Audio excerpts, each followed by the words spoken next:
Are you aware of the new legislation that mandates kill switches in all cars starting in 2026?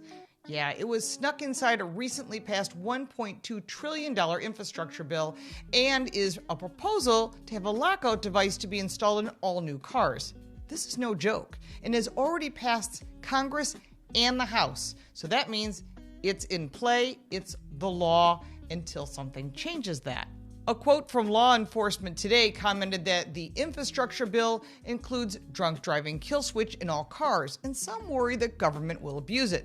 Drunk driving appears to be a cover for what can occur. The possibility for abuse is clearly something which bears watching. This could also give access to outsiders with spyware and hackers. Once you open up access to the electronics, it can be misused by the government, preventing you from driving during lockdowns and national health emergencies, and opens up access to criminals with bad intentions, as computer hackers could seize control of these vehicles. And this is a huge safety concern. And finally, elected officials are realizing this is a more serious issue than they thought when they passed the bill. Now take a closer look at this infrastructure bill they jammed through. Section 24.220. This mandates installation of equipment to listen to in-car noises and conversation, yes, monitor your eyes, and kill switches to automatically turn off your car. It states all new cars in the United States will be required to install this kill switch by 2026. This section was passed allegedly to stop drunk drivers, but the law is very broad, and the concern is that it may lead to the government abuse of privacy, your privacy, especially as the government wants more and more control over your car. We've seen this in other areas of our lives too, and now it's in your vehicle. This would mean that any system that would require vehicles to be connected to the wireless networks, which isn't much of a stretch because we already have Wi-Fi in our cars, and since a majority of new vehicles, virtually all electric vehicles, come with Wi-Fi capability and automatic updates, General Motors was one of the leading car manufacturers to include in-car internet connectivity over 10 years ago through its OnStar system. Last November, former U.S. Representative Bob Barr of Georgia warned that such devices are a privacy disaster in the making, while further warning the law is disturbingly short on details. Law Enforcement Today published a piece on kill switches last year, which included this quote: "What we do know is that the safety device must passively monitor the performance of a driver of a motor vehicle to accurately identify whether that driver may be impaired. Everything about this mandatory measure should set off red flags," close quote. Such a law has possible chilling consequences if taken to theoretical extremes.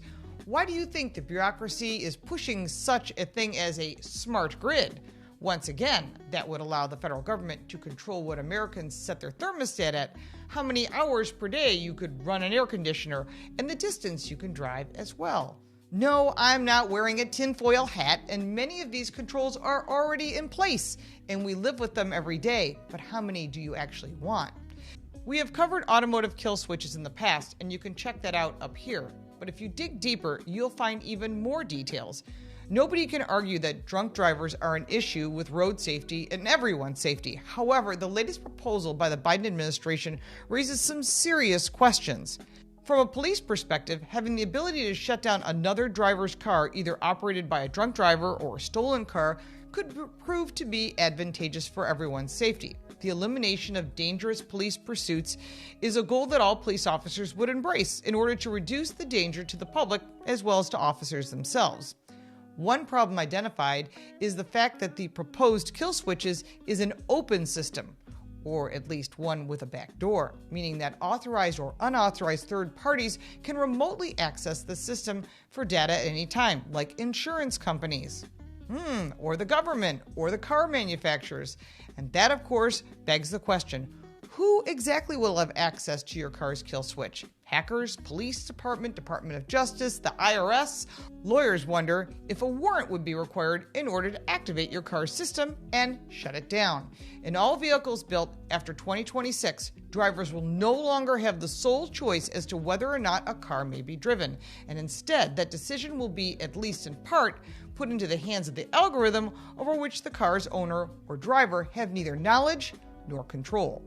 While such technology clearly presents some advantages, as mentioned, parking drunk drivers and eliminating police pursuits, there are plenty of scenarios you can imagine a safety perspective for you and your teenage drivers or your elderly drivers and friends that could make you very concerned. Perhaps the interlock device is noble, but it is much too easy to abuse, and hackers will simply pretty much darn take advantage of it. And this is a bad idea, especially if it decides to make a decision based on the algorithm rather than the factors that are actually in play.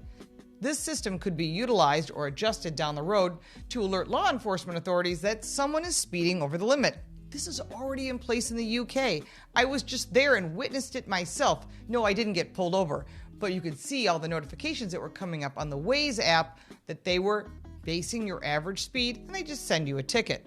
They take away your driver's license, and there's no way to get it back if you get caught speeding 3 times. They are tracking every move to keep us in line. And it is unknown how much it will cost new car buyers to pay for this additional new technology passed along by the manufacturer, because they're not going to cover it, you're going to pay for it. The kill switch is coming, and there's nothing you can do, and some of these systems are already in current vehicles, and the only way to undo this law is to defund and remove this current clause. Now is the time to speak up and tell your elected officials, I want this removed. We don't need these controls, and it violates your Fourth Amendment rights. I'm sure you've got some comments. I'd love to hear them. But if you like this video, give it a like and subscribe for more videos like this one. If you have any comments or questions, I'll be more than happy to get involved in this conversation. If you'd like to support my channel, you can buy me a cup of coffee. The link for that is in the description, plus all the links for our website, social media, the book, and the podcast. I'm Lauren Fix. Thank you so much for watching.